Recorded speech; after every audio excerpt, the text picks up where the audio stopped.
안녕, 모모쌤이야. 그래, 한 주 동안 잘 지냈니? 선생님도 덕분에 아주 잘 지냈어. 그래, 오늘은 2학년 마지막 단원, 재해와 재난, 그리고 안전에 대해서 공부할 텐데, 수업 들어가기 전에, 따라랑, 좋아요, 구독 부탁할게. 고마워, 고마워, 고마워. 그래, 마지막 단원인 만큼 좀 부담 없이 들어주면 될 것 같고, 여기서 기억해야 될 것은 딱 두 개. 즉, 발생 원인에 따라서 우리가 재해, 재난을 두 가지로 구분하는데, 이것만 잘 구분하면은 그렇게 무리 없을 거야. 일단은 자연으로 발생한 자연 재해, 재난이 있고, 두 번째는 사람에 의해서 그 사람이 원인이 되는 그래 이렇게 발생한 사회의 재해, 재난이 있어. 이렇게 두 가지 구분하면 되는데 우리가 딱 생각하기에도 사람이 만들어낸 것 같지가 않아. 뭐 태풍 같은 거, 황사 같은 거. 그렇지? 이런 것은 자연 재해, 재난에 들어가고 음 무엇 같은 거? 즉 사고가 크게 났어. 무슨 사고? 뭐 전복 사고가 났어. 그러면 안 되지만, 그지? 그래, 차량 전복 사고나 뭐 비행기가 전복되진 않겠지. 그래, 기계적 결함 아니면은 우리 지금 한참 코로나 때문에 힘들었잖아. 뭐 요런 거. 즉 인간의 부주의나 기술상 문제로 차량이 전복된다던가 아니면은 뭐 이런 독감 같은 거가 유행한다던가 뭐 독감 같은 것도 자연재해가 아니야. 그래 어쨌든 이렇게 우리가 오늘 이런 구분을 해가지고 이것만 조금 더 알아볼 텐데 이렇게 즉 재해 재난에는 자연재해 재난이 있고 사회재해 재난이 있다. 이렇게 잘 구분하고 어떤 것이 자연재해 재난에 들어가고 어떤 것이 사회재해 재난에 들어가며 그리고 이것을 예방하기 위해서 아니면 우리가 조금 더 자연재해 재난은 예방할 수는 없잖아. 예방을 우리가 태풍이 못 오게 예방을 한다? 힘들지. 그래, 그런 것을 즉 자연재해 때는 어떻게 대비해야지 조금 더 우리가 안전하게 대비할 수 있는지 그것에 대해서 알아보는 시간이라고 생각하면 될 것 같아. 일단 자연재해 재난의 피해에 대해서 크게 세 가지만 알아보자. 먼저는 지진이 있고, 그리고 화산이 있고, 그리고 마지막으로 태풍이 있어. 우리가 그냥 이것은 지진에 해당이 되겠구나 라고 알 수 있는 그런 정도야. 그래. 먼저 지진이 일어나면은 땅이 갈라질 수도 있고 단층이 생길 수도 있고 땅이 흔들려서 건물에 큰 피해가 줄 수도 있는 건물이 무너져 내릴 수도 있는 피해가 발생하겠지. 여기서 더 하나 기억하자면 지진 때문에 지진 해일이 올라와서 예전에 큰 쓰나미가 일본에 덮친 적이 있거든. 이것도 지진 때문이었다는 그래 지진 해일이 올라올 수도 있다라는 것도 알아두면 되겠고 아주 큰 피해가 발생하겠지. 지진은 그 지진의 진원과 진앙을 우리가 배웠는데 어쨌든 그 규모가 클수록 지진의 피해는 더 클 수밖에 없겠지. 그래, 그럼 두 번째로 화산인데 요새는 화산도 제법 활화산으로 터지는 것 같아. 화산이 터지면 용암이 흐를 수도 있고 아니면 화산재가 날릴 수도 있을 거야. 용암이 흐르면 즉 산에 있는 식물들 산에뿐만 아니라 흘러내려오기 때문에 그 아래에 있는 농작물까지 피해가 갈 수도 있고 그리고 화산재가 뿌옇게 햇빛을 가리기 때문에 그치? 그래서 그 아래에 있는 농작물에도 큰 피해가 갈 수 있다는 거, 이것도 알아두자. 태풍은 비가 억수로? 태풍은 비가 막 온다기보다 바람이 센 거거든. 이 바람 때문에 건물 외벽이 날아간다던가, 그치? 사람도 날아갈 수 있고, 하물며 자동차도 날아갈 수 있고, 그리고 강한 바람이 비를 동반하기 때문에 비가 많이 와서 우리가 잠길 수도 있어. 그치? 이런 태풍 피해는 매년 반복되는데 어떻게 할 수가 없는 자연재해야. 그래서 이 자연재해는 우리가 예방하기보다는 대비해야 된다는 데에 초점을 더 맞춰야 되는 거고, 사회재해와 재난으로 가면 무엇이 있을까? 첫 번째, 감염성. 우리 한참 코로나 때문에 힘들었잖아. 이런 감염성 피해가 있고, 그 다음에 운송 피해도 있고, 운송 피해, 아까 선생님 잠깐 얘기했던 차량을 사람의 부주의로 인해서 크게 몇 종 추돌 사고가 난다던가, 아니면은 뭐 배도 전복될 수 있고, 그치? 이런 사회 재해 재난이 있고, 그리고 화학물질 유출이 있는데, 화학물질이 좀 우리 몸에 안 좋은 화학물질이 유출되면은 그치, 우리가 큰 병에 걸릴 수 있는 거잖아. 이렇게 즉 세 가지 정도의 큰 사회 재해 재난 피해가 있는데, 먼저 감염성 재해 재난을 다시 조금 알아보자면, 이런 감염성 질병은 병원체가 사람이나 동물에게 침투돼서 발생하는 질병이야. 즉, 몸에 안 좋은 병원체가 들어오는 거지. 그렇게 해서 우리가 정말로 안 좋으면은 크게 몸에 뭐 장기 같은 것도 손상이 될 수도 있고, 더 안 좋으면 사망에 이를 수도 있고, 이렇게 해서 즉 감염성 질병도 정말 무서운 거 선생님도 이번에 알았고, 그래, 감염성 질병이 있는가 하면 우리가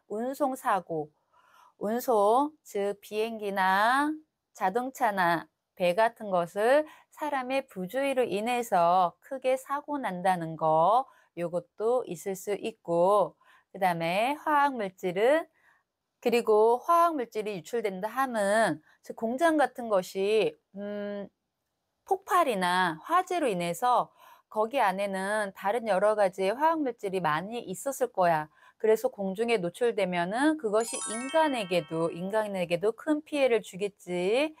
이런 화학물질 유출은 호흡기나 이 피부를 통해서 흡수될 수도 있기 때문에 아주 큰 지역에 많은 사람들에게 피해를 줄 수도 있다는 것도 알아두자. 이런 재해와 재난이 있을 때 어떻게 대처해야 되는지 그 방안에 대해서 알아보자. 먼저 자연재해에 들어가면 일단 지진은 지진이 일어났을 때 우리 건물이 크게 무너지지 않기 위해서 무엇을 해야 된다? 그 지진에 견딜 수 있게끔 설계하는 것을 우리는 내진 설계라고 얘기해.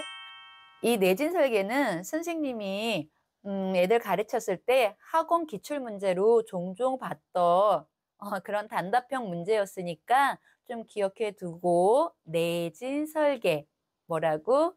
지진에 견딜 수 있게끔 설계하는 방법, 내진 설계를 해야 되고, 아까 선생님이 지진 해일이 발생할 수도 있다라고 했는데, 이때는 어디로 가야 될까?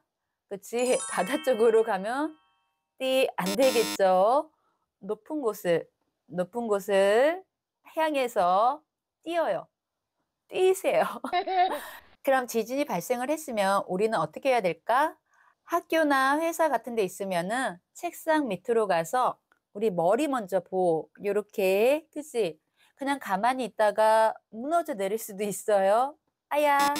책상이나 탁자 밑에 들어가서 우리 몸을 보호해야 되고, 만약에 밖으로 대피하려고 할 때는 흔들리지 않을 때, 지진이 잠깐 멈췄을 때 밖으로 대피해야 되는데, 이때는 승강기 타면 안 돼요. 엘리베이터 타지 마세요.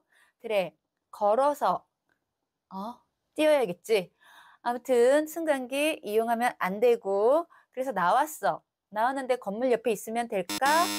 안 되겠지. 그래. 좀 탁 트인 곳, 공원이나 강장 같은 곳으로 좀 트인 곳으로 가서 대비해야 되고 아 선생님 같은 주부들은 집에서 무엇 해야 된다? 2차로 또 피해를 줄 수 있으니까 가스레인지 같은 거 다 밸브 잠가야겠지. 그래, 이런 것이 대피 요령이고 그럼 화산이 터졌을 때는 어떻게 해야 될까? 일단은 화산 터졌으면은 되도록이면은 밖에 나가지 말아야 되고 집이 흔들리는 것은 아니니까 밖에 나가지 말고 창문 같은 거 다 꼼꼼하게 문 같은 거 다 꼼꼼하게 좀 닫아야 돼. 왜 화산재가 들어오면 우리 호흡기에 큰 문제를 줄 수 있기 때문에 이렇게 이렇게 대비해야 되고 또 밖에 잘 나가지 못하기 때문에 집에 대비할 수 있는 예비 비상 식량 같은 거 좀 이런 거 구비해 놓고 우리가 코로나 때문에 마스크 많이 썼었잖아. 즉 코로나 전에는 뭐 때문에 황사 때문에 썼었지. 이런 황 마스크 같은 것도 집에 대비 이런 마스크 같은 것도 집에 대비되어 있으면은 좀 좋을 것 같아. 그리고 태풍. 우리가 지진과 화산 같은 것은 우리가 잘 접하지 못하지만 태풍은 항상 여름에 태풍 피해를 보잖아. 이 태풍을 조금 더 피해를 줄이기 위한 대비 요령으로는 태풍도 밖으로의 외출을 자제해야겠지. 비바람이 치는데 밖으로 나가면 안 되잖아. 그래, 즉 태풍도 좀 외출을 자제하고 그리고 태풍 때 또 잘 일어나는 게 감전사야. 그래, 감전에도 좀 대비를 해야 되고 해안가에서는 즉 이렇게 강한 바람을 막을 수 있는 바람막이 숲을 만들거나 제방을 만들기도 한다는 거. 그 외에도 뭐든 그 외에도 여러 가지 물건들이 잘 날아가지 않도록 우리가 미리 점검해야 되고 그다음에 우리가 방송 안내 이런 태풍 안내 방송도 잘 들으면서 음 이런 태풍 안내 방송도 잘 들어야 할 것이고 항구에서는 선박 같은 거 배에 잘 결박시켜 놔 가지고 2차 피해가 없도록 하는 것도 중요한 것 같아. 그럼 사회재해 재난의 대처 방안은 무엇이 있을까? 먼저 사회성 질병 확산으로는 간염성 질병 확산이 있잖아. 코로나 같은 거. 그래, 그런 것을 막기 위해서 우리 코로나 때 정말 많이 했을 거야. 손 씻기, 그리고 거리 두기. 다 우리가 몸소 배웠던 거라서 그것을 잘 숙지하면 되는데 될 수 있으면은 사람과의 접촉, 직접적인 거지. 이렇게 직접적인 확산이 아니더라도 간접적인 확산도 있기 때문에 될 수 있으면은 거리 두기, 그다음에 사람 많이 만나지 않기가 중요하고 나갔다 오면은 손 씻고, 그렇지? 그리고 면역력을 키우기 위해서 우리가 건강 관리를 잘 한다던가, 그치. 요런 것들을 우리가 정말로 몸으로 배웠기 때문에, 우리가 직접 배웠기 때문에 잘 알 수 있을 거야.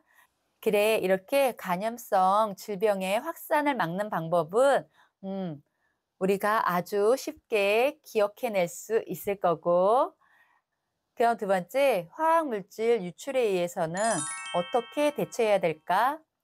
화학물질이 유출된 곳에서는 우리 몸으로 들어오지 않게 하기 위해서 입 같은 거, 그치, 무엇을 덮어 써서 가려야 되겠고, 그리고 화학물질이 유출됐는데 그 화학물질의 밀도가 커. 그 밀도가 크다는 얘기는 조금 무겁다는 거야.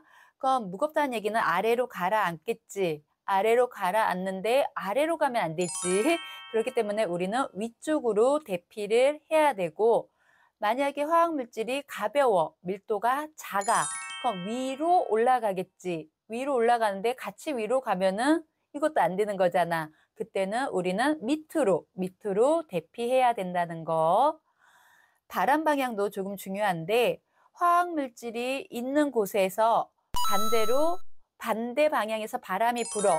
그럼 우리는 바람 쪽으로 뛰어가야 될 것이고 그런데 반대로 화학 물질 있는 곳에서 바람이 불어. 그러면은 어느 쪽으로? 그냥 바, 직, 그때는 직각으로 대피해야 된다는 것도 대피 요령 중 하나야. 그래, 우리가 이 정도로 각각의 재해와 재난에 따른 대피 방법까지 알아봤어.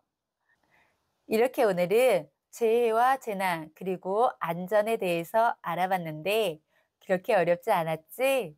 그래, 이 부분은 몇 가지, 아까 말했듯이 구분하는 것과 내진 설계, 그리고 화학물질이 유출되면 바람의 방향이 어느 쪽으로, 그래, 요 정도까지만 좀 잘 기억해 두면 될 것 같고, 그래, 2학년 마지막 단원까지 열심히 공부했으니까 오늘 남은 하루 정말 즐겁고 재미나게 보내길 바래. 그래, 그럼 우리는 다음 시간에 또 만나. 안녕.